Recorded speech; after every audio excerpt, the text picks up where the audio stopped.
이 시간 하나님께서 우리에게 주시는 말씀 신약 성경 에베소서 말씀입니다. 에베소서 4장 25절에서 32절까지의 말씀을 저희가 교독하도록 하겠습니다. 제가 먼저 읽고 번갈아 가면서 읽겠습니다. 그런즉 거짓을 버리고 각각 그 이웃과 더불어 참된 것을 말하라. 이는 우리가 서로 지체가 됨이라.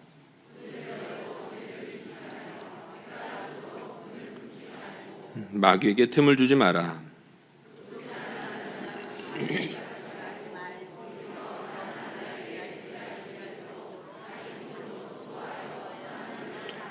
무릇 더러운 말은 너희 입 밖에도 내지 말고 오직 덕을 세우는 데 소용되는 대로 선한 말을 하여 듣는 자들에게 은혜를 끼치게 하라.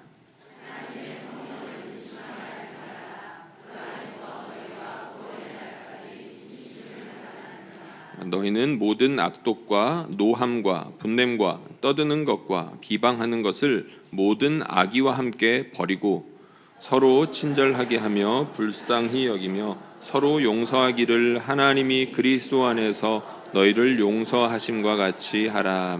아멘.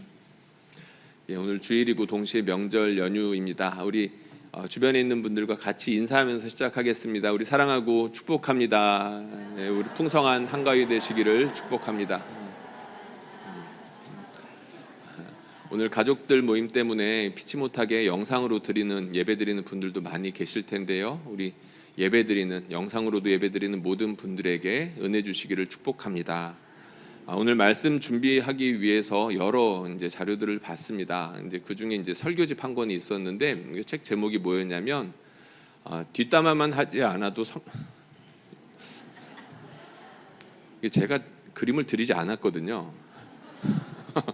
네, 알아서 이미지도 만들어 주시고 좋네요. 뒷담화만 하지 않아도 성인이 됩니다라는 강론집인데. 이 책 제목이 너무 마음에 들어가지고 일단 샀습니다. 그리고 잘 아는 분, 평소 교제하는 분한테 이 책 제목이 너무 마음에 들지 않아요? 라고 긍정의 답을 기대하는 마음으로 말을 했습니다. 그런데 의외의 답이 돌아왔습니다. 뭐라고 그분이 이야기를 하셨냐면 개뿔, 뒷담화 하지 않는 사람이 어딨어요? 이렇게 이야기를 해주셨습니다. 점잖으신 분이었는데 그런 이야기를 하시는 거 보니까 아마도 뒷담화 때문에 속 좀 많이 썩어보신 분이 아닐까라는 생각이 좀 들었습니다. 여러분, 뒷담화를 하지 않는 사람들 사실 없죠. 모두가 다른 사람들의 이야기들을 합니다. 하다못해 우리 가족들의 이야기라도 하면서 우리가 답답한 마음들을 풀곤 하죠. 이 설교집을 읽다 보면 이런 이야기가 나옵니다. 뒷담화의 달콤함이 얼마나 달콤한지 마치 캐러멜이나 사탕을 빨아먹는 것과 같다. 그만큼 우리가 다른 사람들의 이야기를 하는 것이 유혹이 되고 그만큼 시험거리가 된다. 이런 이야기가 있습니다. 실제로 전도서 7장에 보면 이런 말씀이 있습니다. 요거 우리가 같이 한번 읽어봤으면 좋겠는데요. 같이 읽도록 하겠습니다. 시작. 자칫하다가는 내 종이 너를 욕하는 것까지 듣게 된다. 너 또한 남을 욕한 일이 많다는 것을 너 스스로 잘 알고 있다. 아멘. 굉장히 찔리는 말이죠. 아멘 해야 되는 말씀입니다. 우리가 이 앞에 어떤 이야기가 나오냐면 지나치게 의인이 되려고 하지 말라라는 말씀이 나오는데 그렇게 지나치게 의인이 되거나 악인이 되다가는 우리의 생명을 줄일 수 있게 된다. 이런 이야기가 나오거든요. 그러면서 말에 관련해서도 우리가 지나치게 엄격하지 않았으면 좋겠다라는 조언을 하는 겁니다. 여러분, 믿는 사람들은 너그러워야 합니다. 이것은 모두가 마땅히 그래야 합니다. 그러나 우리의 속이 너무나도 좁죠. 상황이 녹록지 않습니다. 다른 사람들을 향해서 우리가 마음을 여는 게 만만치 않다는 거죠. 그럼에도 불구하고 우리가 우리 안에 계시는 성령님을 따라서 우리의 마음을 넓혀야 합니다. 오늘은 말에 대한 이야기를 좀 하려고 하는데 이 말에 대한 이야기를 하기 전에 우리 성령님께서 말 때문에 이미 상해 있는 저와 여러분들의 마음을 풀어주시고 너그럽게 해주시기를 축복합니다. 지난주에 육계명에 관한 말씀을 전했습니다. 육계명에 관한 말씀, 살인하지 말라라는 말씀을 전했는데 말에 관한 계명이 있습니다. 여러분 기억하실 것 같습니다. 9계명이죠. 우리 구계명 우리가 함께 같이 읽어볼까요? 읽어보도록 하겠습니다. 시작. 내 이웃에 대하여 거짓 증거하지 말라. 아멘. 십계명은 모든 계명의 요약이라고 했죠. 살인하지 말라는 계명도 생명 존중에 관한 하나님의 말씀을 요약하는 것이라고 했고, 요 말씀도 마찬가지입니다. 성경에 보면 말에 관한 말들이 그렇게 많습니다. 말을 어떻게 하라, 어떤 말들을 하라라는 조언들이 참 많은데 그 말씀들의 핵심 원리가 이 말씀이라는 거죠. 저희가 지난 시간에 육계명 해설을 어떤 식으로 했나요? 살인하지 말라라는 말씀은 생명을 존중해야 됩니다라는 말씀으로 확대해서 해석할 수 있다라고 했죠. 당연히 이 말씀도 그렇게 해석할 수 있습니다. 어떻게요? 이웃의 명예를 지켜 세워주기 위해서 진리를 말하라 정도로 해석할 수 있다는 거죠. 우리는 툭하면 거짓말하기를 좋아하고 다른 사람들을 해하려고 하는 마음들이 불쑥불쑥 올라옵니다. 이유야 어찌됐던 그런 일들이 참 많은데 우리가 그러한 순간일지라도 말로써 하나님께 영광 돌리고 말로써 이웃의 명예를 세워주기 위해서 노력해야 된다라는 계명이 바로 구계명이라는 거죠. 오늘 본문의 말씀, 에베소서 4장의 말씀을 보면 이렇게 하나님 사랑, 이웃 사랑이라는 그 절대적인 기준 아래서 그리스도인이 어떻게 새로운 생활을 살아야 된다라는 말씀들이 줄줄이 나옵니다. 그런데 오늘 말씀을 자세히 뜯어보니까 의외로 말에 관한 말씀들이 그렇게 많습니다. 그리스도인이 됐으면 성령을 따라 새로운 삶을 살아야 된다라고 조언해주는 구체적인 조언의 장인데 4장과 5장에 보면 그렇게 우리가 말을 어떻게 써야 된다라는 조언들이 많다는 거죠. 그만큼 우리의 말과 성령님을 따르는 삶이 긴밀하고도 중요하게 연결되어 있다는 것을 보여준다는 것입니다. 그래서 오늘 말씀에 나오는 여러 말들이 나오는데 이제 그 중에 이제 몇 가지만 골라가지고 말 중심으로 어떤 말들이 우리가 조심해야 되고 어떤 말들을 우리가 주의해서 써야 되는지에 대해서 이야기를 나누려고 하는데 사도 바울이 여러 가지 말의 종류들을 말하는데 특별히 이제 부정적인 말들과 긍정적인 말들을 하죠. 이제 긍정적인 말들에 관해서는 이제 설교 말미에 가서 잠깐 이제 전하도록 하고요. 사도 바울이 지극히 경계하면서 경고하는 나쁜 말들에 대해서 좀 먼저 살펴보려고 합니다. 첫 번째 말씀은 거짓말입니다. 25절 말씀 한번 보여주시면 좋겠는데요. 이런 말이 있죠. 그런즉 거짓을 버리고 라는 말씀이 있습니다. 거짓말을 버리고 라는 뜻인데 그만큼 거짓말하기 쉽다는 뜻일 겁니다. 그만큼 거짓말 때문에 있는 피해가 많다라는 뜻일 거고요. 여러분 언제 거짓말 하나요? 노골적으로 거짓말하는 사람들은 사실 별로 없습니다. 근데 언제 거짓말 하냐면 우리가 스스로 나를 조금 돋보이기 위해서 과장하다가 거짓말로 넘어가는 경우가 많습니다. 그리고 내가 싫어하는 사람들에 대해서 말할 때 은근히 폄훼하고 깎아내리는 중에 그것이 거짓말로 넘어가는 경우가 상당히 많죠. 우리가 그런 것까지 감안해 보면 나도 결코 거짓말에서 자유로울 수 없다는 것쯤은 우리가 인정할 수 있을 것 같습니다. 실제로 사도행전 5장에 보면 거짓말 때문에 집안이 멸망한 이야기가 나옵니다. 아나니아와 삽비라 이야기를 잘 아시겠죠. 그때 이 사람들이 거짓말했던 이유가 중요한데 무엇 때문에 거짓말했나요? 그놈의 허세 때문에 거짓말을 했습니다. 다른 사람들한테 좀 더 잘 보이고자 하는 욕심이 너무나도 컸죠. 당시에 은혜를 입어서 많은 사람들이 실제로 자기의 물질들을 교회에 드리면서 유무상통하는, 그러니까 물질을 주고받으면서 내 것을 내 것이라고 주장하지 않는 은혜로운 일들이 곳곳에서 일어났습니다. 근데 그런 일들을 보다 보니까 아나니아와 삽비라가 자극을 받은 거죠. 야, 우리도 이 귀한 일들에 쓰임 받았으면 좋겠다라는 건데 그 마음이 자칫 허세와 섞여버리면서 자신도 속이고 사람들도 속이기까지 나아간 겁니다. 일부를 팔아서 교회에 드렸는데 마치 전부를 팔아서 자신의 모든 것들을 헌신한 것처럼 속였다는 거죠. 그래서 베드로가 물어봅니다. 야, 이거 전부 맞냐? 어떻게 하라는지 모르겠어요. 베드로는 그걸. 저도 이제 그 말씀 묵상 자주 하면 베드로는 도대체 어떻게 알았을까? 뭐 성령께서 알려주셨겠죠. 그런데 참 아무리 생각해봐도 희한할 노릇입니다. 그러니까 베드로가 알아서 물어봤습니다. 물어보니까 아나니아가 무엇이라고 답하냐면 전부입니다 라고 답하거든요.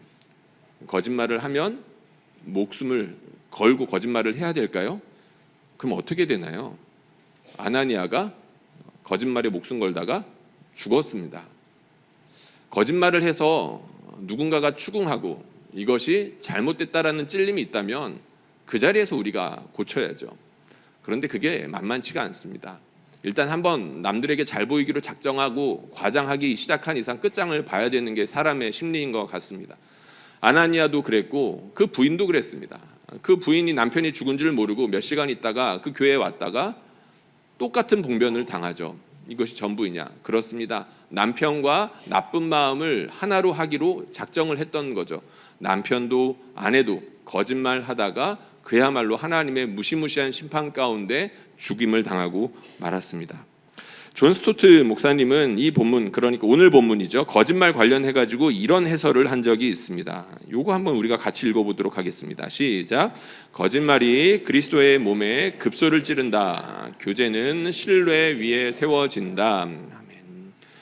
예, 오늘 말씀 25절 한번 띄워주시면 좋겠습니다. 25절에 어떤 말씀이 있냐면 거짓말과 함께 무엇을 배열했냐면 우리가 서로 지체가 된다라는 말들을 함께 쓰고 있습니다. 왜 그랬을까요? 우리가 서로 거짓말하면 안 되는 가족이야 라는 것을 보여주는 것이죠. 영적인 가족이 됐다는 겁니다.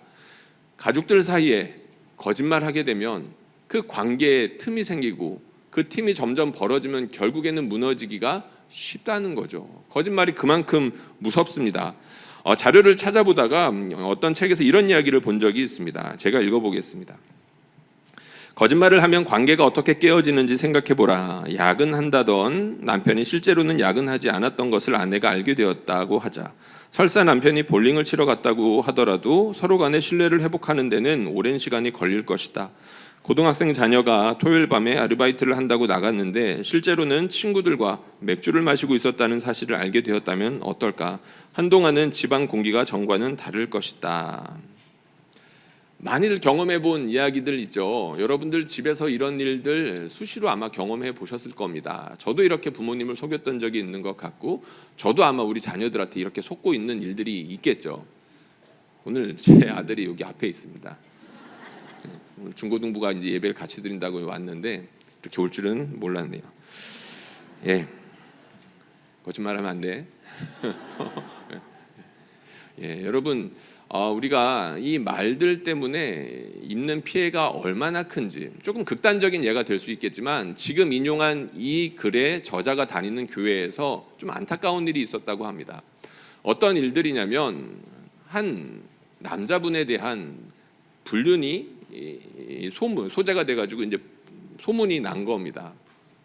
그래서 이제 어떤 일이 생겼냐면 그 남자분의 여자분이 자살을 합니다. 근데 안타까운 건 그 소문이 거짓말이었다는 것에 있었습니다. 황당한 일이죠. 우리는 나 하나가 조금 잘 보이기 위해서 혹은 다른 사람들을 조금이라도 폄훼하기 위해서 말을 쉽게 하고 그 말들로 퍼지게 하면서 내 기분을 좋게 하고 다른 사람들의 명예를 실추시키는 일들이 종종 있는데 그 결과는 우리가 걷잡을 수 없을 정도로 커질 수 있다는 것에 있습니다. 우리가 교회에서 아무래도 이런저런 이야기들을 많이 하죠. 그런데 이제 우리가 하는 말들에 거짓은 없는지 돌아봐야 되는 이유가 바로 여기에 있습니다. 내가 하는 잘못된 말, 내가 조금 잘 돼 보이고 싶어서 허세를 부리고 싶어서 하는 말이나 다른 사람들을 깎아내리기 위해서 하는 말 때문에 사람 잡을 수 있다는 거죠. 이 말은 분명 생명의 말이 아니라 사람을 죽이는 말이 되는 것입니다. 그러므로 우리는 성령님을 따라서 거짓이 아니라 생명을 살리는 진리의 말들을 더불어 함께 할 수 있어야 되겠습니다.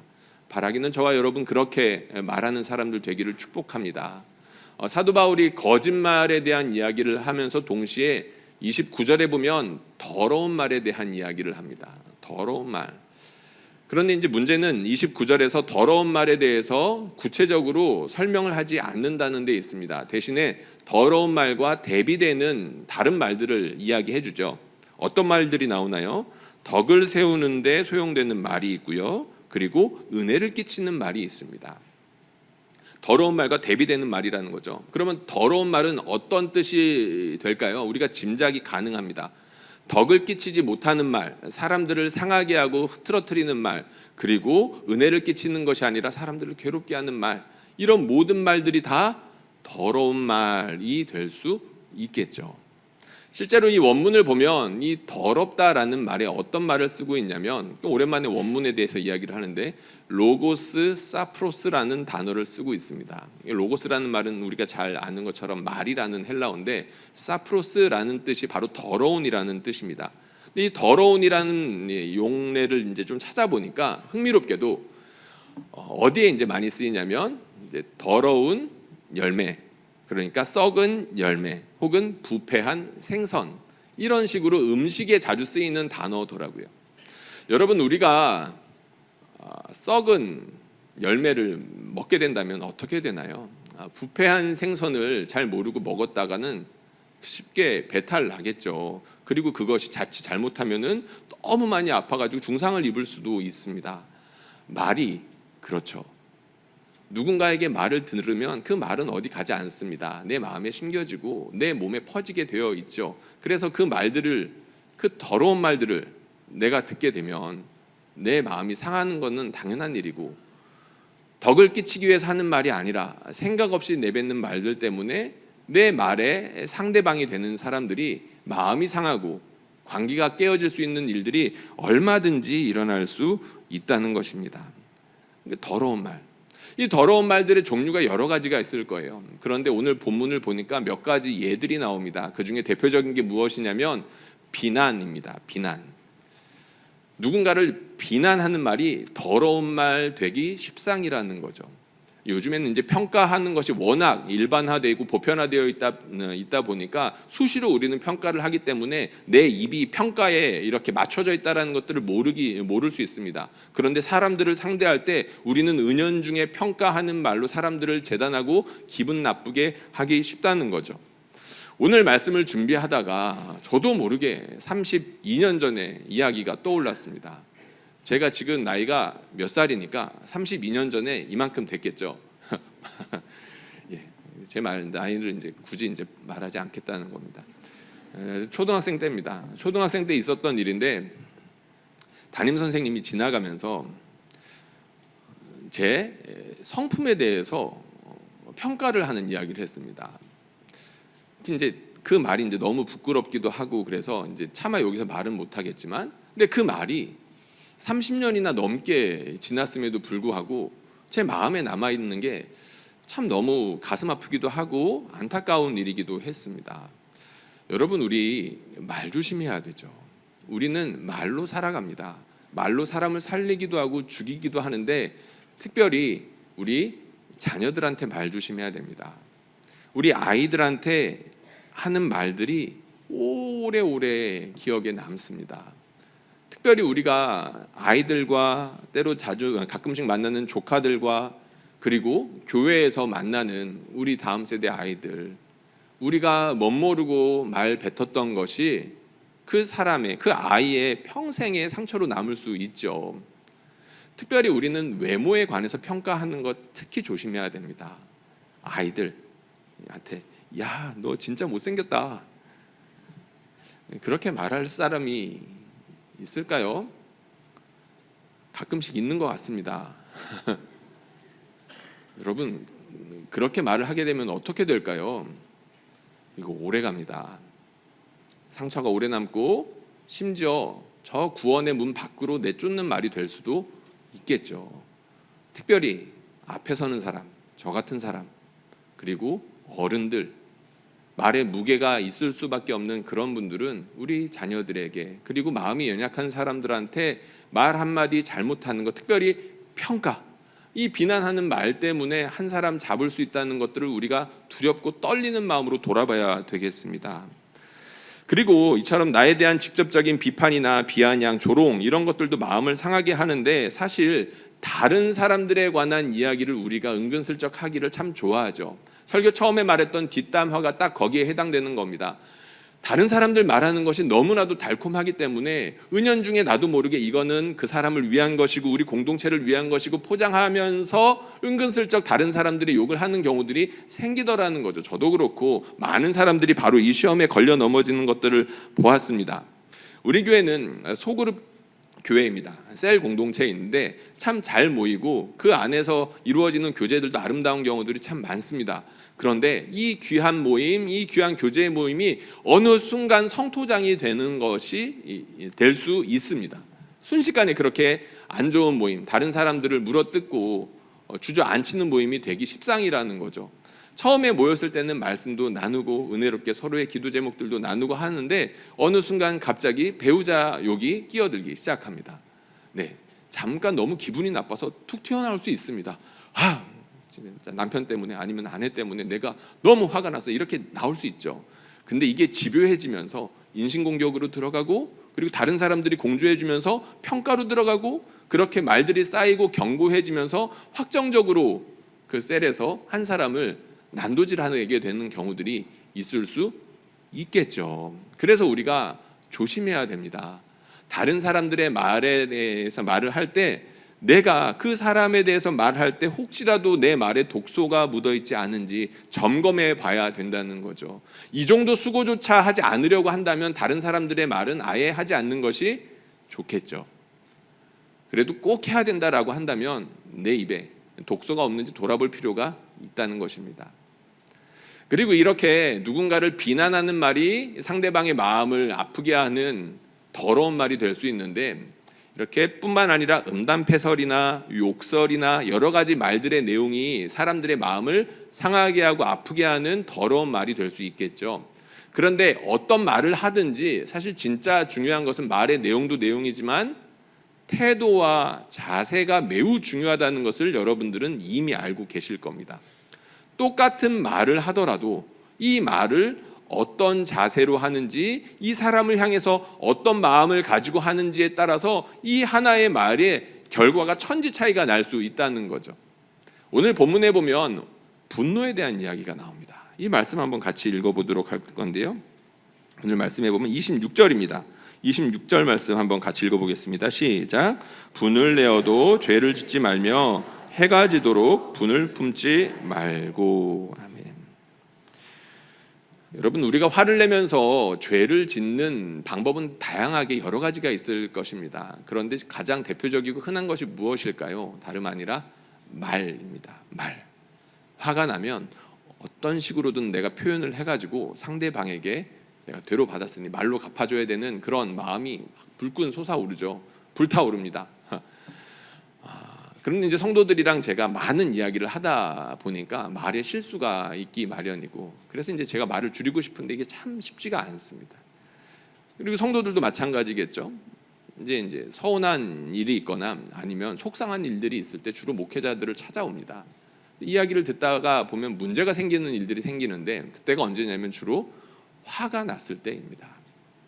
화가 났을 때 말을 하다 보면 이 말에 날이 서 있는 경우가 참 많고 그 말에 독침이 묻어 있어가지고 듣는 사람들의 마음까지 상하게 되는 경우들이 참 많더라고요. 그러니까 화를 냈을 때, 그러니까 내가 화가 너무 났는데 이걸 갖다가 바로 표현해 버리면 이 말이 어떻게 되냐면 독침이 묻은 화살이 되는 경우가 있고 아니면 그 주변을 통째로 날려버릴 수 있는 수류탄이 되기도 쉽습니다. 너무 화가 나니까 막 이야기를 하다가 다른 사람들의 심령까지도 상하게 하는 일들이 생기더라는 거죠. 그러니까 우리가 화가 나면 잠깐 멈출 수 있어야 됩니다. 이게 참 필요한데 그게 쉽지가 않죠. 저도 이제 설교를 하다 보니까 덕스러운 말들을 해야 되고 그리고 다른 사람들 앞에서 대표 기도를 해야 되는 일들이 많다 보니까 어떻게든 은혜를 끼쳐야 되는 순간들이 있습니다. 근데 그것들을 위해서 준비를 하지 않겠습니까? 그러니까 준비를 합니다. 그러니까 준비를 하다 보면 아무래도 실수가 적어지죠. 그래서 저는 설교를 하려면 가능한 한 원고에 매이게 하려고 합니다. 그런데 종종 자책하는 순간들이 생기는데 언제냐면 원고에 없는 말들을 하게 될 때입니다. 설교를 하다 보면 여러 가지 이유로 원고에 없는 말들을 하게 되고 자칫 지나친 욕심 때문에 여러분들의 반응을 끌어내려고 여기 원고에 없는 말들을 하게 되는 일들이 종종 있습니다. 그러면 100이면 70, 80 정도는 자책하고 집에서 너무나도 부끄러워하는 일들이 있는 것 같습니다. 여러분, 설교도 그런데 하물며 다른 사람들과 일상에서 하는 말들은 어떻겠습니까?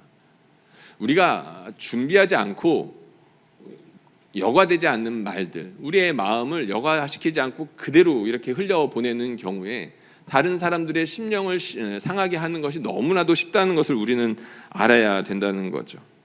근데 오늘 말씀에 보면 이런 말씀이 있습니다. 어떤 말씀이 있냐면 마귀에게 틈을 주지 말고라는 말이 있죠. 마귀에게 틈을 주지 말아라. 어떤 게 마귀에게 틈을 주는 걸까요? 직접적으로는 화를 내는 게 이제 마귀에게 틈을 주는 것이겠지만 전체 맥락을 보자면 말과 관련된 것이겠죠. 우리가 거짓말해서 상대방의 마음을 상하게 하는 것, 그리고 더러운 말을 통해서 사람들의 마음을 아프게 하는 것, 그리고 화를 내면서 상대방의 마음을 아프게 하고 공동체의 분위기를 흐리는 것, 이 모든 것들이 마귀에게 틈을 주는 일이 될 수 있다는 겁니다. 그러니까 우리가 사도 바울이 말하는 이런 나쁜 말들을 하는 것은 다름 아니라 마귀를 따라서 말하는 것이 되겠죠. 여러분, 아담과 하와가 걸려 넘어졌을 때 무엇에 걸려 넘어졌나요? 마귀의 거짓말에 의해서 걸려 넘어졌습니다. 야, 너 그거 먹어도 괜찮아. 중요한 순간에 뭐라고 말했나요? 먹어도 죽지 않을 거야. 하나님의 말씀을 뒤집어 엎어버리죠. 사단이 하는 일은 지금도 비슷합니다. 한 사람의 말을 통해서 과장과 부풀리는 말들과 험담과 비난과 여러 가지 더러운 말들을 통해서 한 사람 보내려고 사단이 작정하고 우는 사자와 같이 여기저기를 다니고 있다는 것들을 우리는 깨어서 주의해야 될 것입니다. 오늘 말씀 제목은 성령님을 따라 말하기입니다. 성령님을 따라 말하기. 이제 하도 저도 이제 입시 준비를 많이 하다 보니까 성령님을 따라 말하기라는 제목을 쓰고 보니까 저도 모르게 리슨 앤 스픽이 이렇게 떠오르더라고요. 성령님을 따라서 말하는 게 도대체 뭘까? 여러분, 성령님을 따라서 말하는 게 뭘까요? 마귀를 따라서 말하는 것에 대해서 우리가 알았으니까 그 반대되는 것들이겠죠. 사실 사도 바울이 여기에 대해서 친절하게 이미 다 설명을 했습니다. 거짓말하지 말고 지체들과 서로 더불어서 진리를 말해라. 이것이 성령님을 따라서 말하는 것이겠죠. 더러운 말 하지 말고 덕을 세우는 말을 해라. 사람들에게 은혜를 끼치는 말을 해라. 이것이 성령님을 따라서 말하는 것입니다. 성령님을 따라서 말하는 것. 사실 오늘 설교를 하면서 여러분들에게 대원칙에 대해서 이야기를 해드렸죠. 바로 9계명입니다. 9계명은 말로써 하나님께 영광 돌리고 사람들의 명예를 세우는 것입니다. 그러니까 말로써 하나님 사랑, 이웃 사랑이라는 분명한 기준을 주셨다는 거예요. 그러니까 성령님께서는 어떤 방식을 따라서 말씀하시겠습니까? 하나님께 영광 돌리는 말씀을 하려고 하실 것이고, 그리고 더불어 우리의 이웃을 세워주고 우리의 이웃을 위로하고 우리의 이웃을 든든하게 하는 말들을 주로 하시겠죠. 성령님께서는 그렇게 하실 겁니다. 그런데 만약에 우리가 그렇게 성령님을 따라서 말하는 것이 아니라 마귀를 따라서 사람들의 마음을 아프게 하고 공동체의 분위기를 흐리게 한다면 우리 성령님이 어떻게 하실까요? 오늘 말씀해 보니까 그 반응이 나와 있습니다. 성령님께서 어떻게 말씀하시냐, 어떻게 반응하시냐면 이런 이야기가 있죠. 오늘 말씀에 보면 30절 말씀입니다. 하나님의 성령을 근심하게 하지 말아라 라고 되어 있습니다. 이게 우리에게 참으로 복음입니다. 성령님께서 우리를 위해서 근심해 주신다는 말씀이 참으로 복음이 된다는 것이죠. 여러분, 어떤 선생님들 중에 제자들을 위해서 진심으로 마음 써주시는 사람들 만나는 거, 그거 참 쉽지 않죠. 그런 분들 만나는 게 참으로 복입니다. 그런데 그런 선생님이 우리 중에 계신다. 할렐루야. 성령님께서 우리 말하는 것을 갖다가 가르쳐 주시는 훌륭한 선생님으로 계시는데, 이 분이 우리가 자칫 그렇게 따라가지 못할 때 근심해 주시면서 우리를 바로잡아 주시려고 애쓰고 계신다는 것을 우리는 믿어야 되겠습니다. 우리가 무엇인가 말 실수를 하거나 다른 사람들에게 너무 이렇게 심하게 말했나, 양심이 있어서 우리는 찔림이 있죠. 그런데 믿는 사람들에게는 그 마음이 더욱더 심하게 격동될 수 있는데 그거 왜 그렇습니까? 우리 안에 계시는 성령님이 근심하시기 때문입니다. 내가 하는 말 때문에 야, 저 사람이 많이 아파. 성령님은 내 마음에도 계시고 저 사람 마음에도 계시죠. 성령님께서는 각 사람의 마음에도 계시는데 그 각 사람들의 모임 가운데에서도 함께 계십니다. 그러니까 모임의 분위기를 이끌어 가시는 것도 성령님이신데 그 성령님을 따라서 말하지 않다 보면 우리 성령님 근심하시는 거예요. 그래서 그 마음을 우리로 하여금, 믿는 자들로 하여금 느끼게 하신다는 거죠. 이 말이 사실 정말로 의미하는 중요한 바가 있습니다. 그것이 무엇이냐면 성령님이 우리를 위해서 근심해 주시기 때문에 설령 우리가 실수했고 잘못해서 다른 사람들의 마음을 이미 아프게 했고 공동체의 관계에 틈을 만들었다 하더라도 성령님으로 인해서 바로잡을 수 있습니다. 성령님을 힘입어 우리가 다시 회복시킬 수 있습니다. 여러분, 말에는 능력이 있죠. 빛이 있어라 라고 했을 때 빛이 생겼습니다. 하나님의 말에는 능력이 있었기 때문이죠. 그 가운데 성령님 계셨다는 거 여러분들 믿으시죠? 세상을 지으셨던 그 천지창조의 현장에 있었던 성령님께서 지금도 우리와 함께 하시면서 새로운 창조의 일들을 하고 계십니다. 그 새로운 창조의 일은 다름 아니라 우리의 죄를 사해 주시는 것이고, 그렇게 서로 용서하고 용납하는 가운데 아름다운 공동체를 세우는 일이시고, 그리고 그 일들을 통해서 에베소서에서 말씀하시는 것처럼 온 우주를 충만케 하시는데 교회를 들어 사용해 주신다는 것입니다. 성령님이 하시는 말이 무엇인가 구체적으로 나오는 말씀이 있습니다. 에베소서 4장 32절 말씀, 오늘 본문 마지막 절인데 같이 읽어보겠습니다. 시작. 서로 친절하게 하며 불쌍히 여기며 서로 용서하기를 하나님이 그리스도 안에서 너희를 용서하심같이 하라. 아멘. 성령님을 따라서 말한다는 것은 용기를 내서 내가 잘못했다는 것을 미안하다라고 말하는 것입니다. 그래서 성령으로 충만한 사람들은 실수할 수 있어도 미안하다는 말도 잘합니다. 용기 낼 수 있거든요. 성령님을 힘입어서. 그리고 성령님으로 충만한 사람들은 그렇게 미안하다라는 말을 들을 때 마음을 너그럽게 하면서 괜찮아 라고 말해줄 수 있습니다. 그게 성령으로 충만한 사람들의 말하기입니다. 근데 이게 참 어려워요. 성령님을 따라서 말하는 게 너무 어렵습니다. 마치 외국어를 하시는 것처럼 어떻게 따라가야 되는 건지 모를 때가 있습니다. 이게 무슨 말일까요? 우리의 몸과 마음은 너무나도 이 땅에 뿌리 박혀 있기 때문입니다. 구원 받았지만 이미 하나님의 나라를 살고 있음에도 불구하고 그 천국의 것들이 우리의 가운데는 너무나도 낯설기 때문에 거룩하신 성령님을 따라서 말하는 게 너무나도 힘들고 아예 시도조차 안 하게 되는 일들이 많더라는 거죠. 그런데 여러분, 언어라는 것을 공부해 보신 분들은 알 거고, 그리고 우리가 말을 배울 때 어린아이들이 어떻게 말이 늘어나는지를 보면 여러분들 우리가 은혜 받을 수 있는 것들이 참 많습니다. 여러분들 언어 배우는 게 참 어렵죠. 그런데 조금 연습하고 반복하다 보면 기하급수적으로 늘어나는 게 언어입니다. 성령님을 따라서 말하는 것 역시 마찬가지겠죠. 성령님을 따라서 덕스러운 말들, 예전에는 잘 못했지만 연습하는 겁니다. 우리가 이 땅 가운데에서 내가 잘못한 게 너무 많아가지고 부끄러워서 미안하다는 말조차 못했지만 성령님을 따라서 미안해 라고 한번 해보는 겁니다. 그리고 성령님을 따라서 그동안 내가 용서하지 못하고 용납하지 잘 못했는데 혹여라도 그런 기회가 생기면 괜찮아 라고 말해줄 수 있는 것이 성령님을 따라서 말하는 훌륭한 학생의 모습이라 할 수 있겠습니다. 사랑하는 성도님들, 명절입니다. 말 때문에 가족들 사이에서 사이가 멀어졌던 분들 많이 계실 겁니다.